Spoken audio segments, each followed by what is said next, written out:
You know, I was kind of hoping this was from The Onion, or this or that, or what's that one? Quarks, or I thought it was one of those joke episodes, or This Hour Has 22 Minutes. Something along those lines.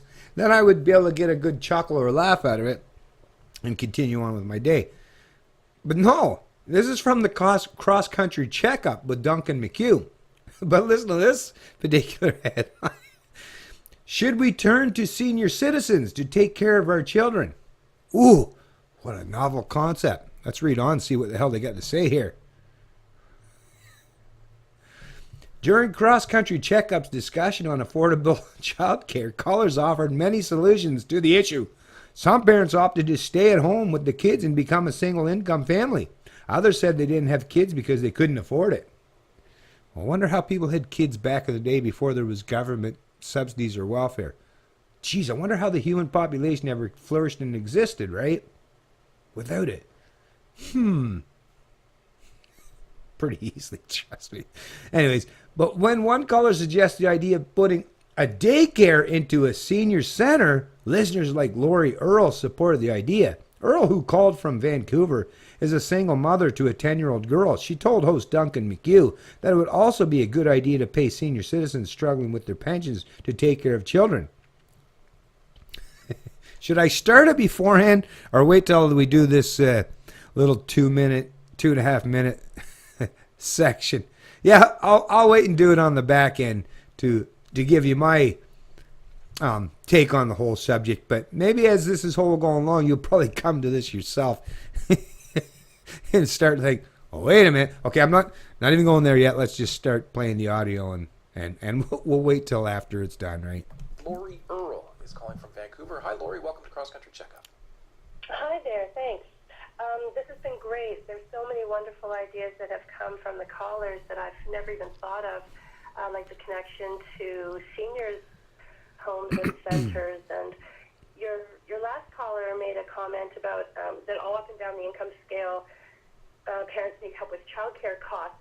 But it's not the cost only. It's help with childcare. It's finding that right fit of childcare for what your values are, what your parenting style is. You know, it's not just that anybody can do it. So I think that you made a comment about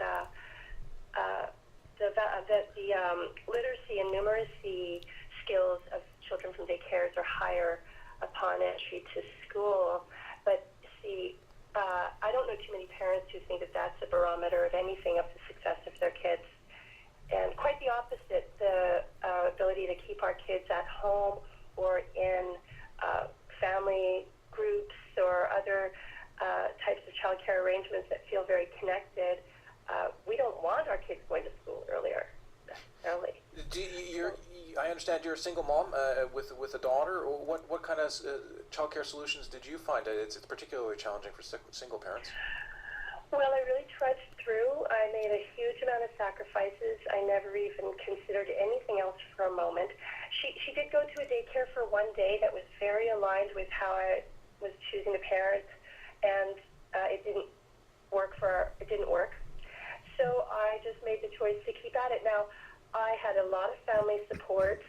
I have very low overhead in my life intentionally just by having a simple kind of life.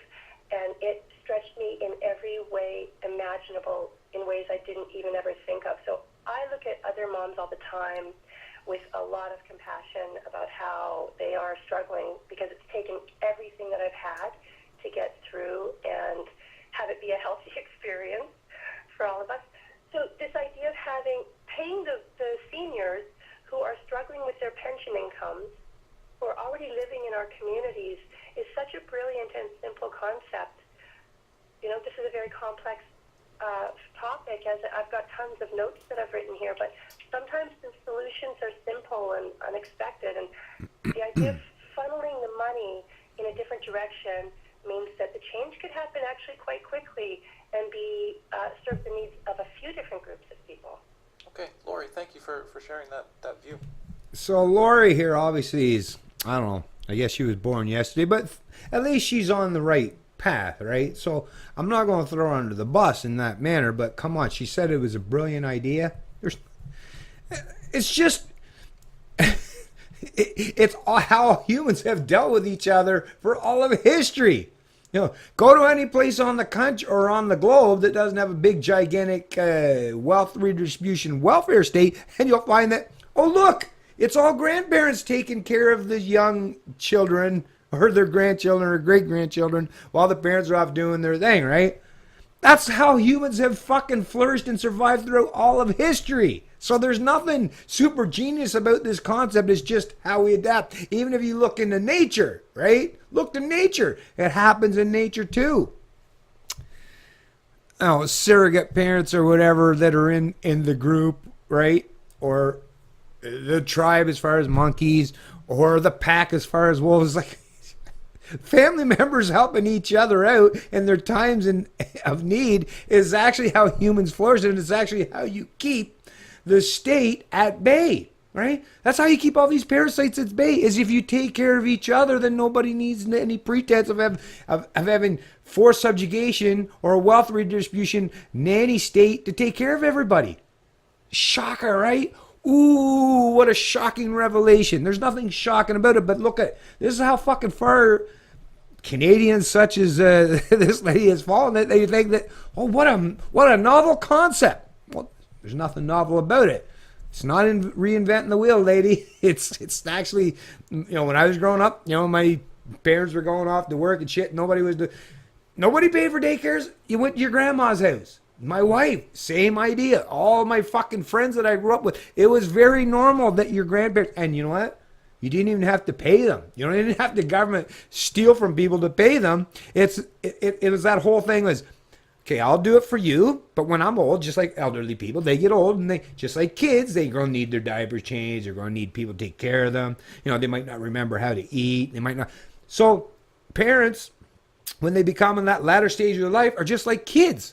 So it's all about that return in the favor. So I'll take care of you in your time of need, but when I become old and can't take care of myself and sustain myself on my own with total autonomy, then I need your help, my family's help. That's just normal human behavior. And if actually if it wasn't such a shocking revelation in 2017, again, as this lady would suggest, if everybody kind of thought that way, which they did back in the day, not that long ago, just a couple generations removed, everyone thought that way, then we wouldn't have this gigantic bureaucratic welfare, wealth redistribution, quasi-socialist state that fucks with everybody constantly and steals and plunders, and of course they benefit themselves the most, right? They give us all the scraps, or not us, I don't take any of their scraps, but they distribute scraps all over the place, but they're the ones that enrich themselves. They're the ones that are living in the gated communities and buy all these ridiculous multi-million-dollar homes.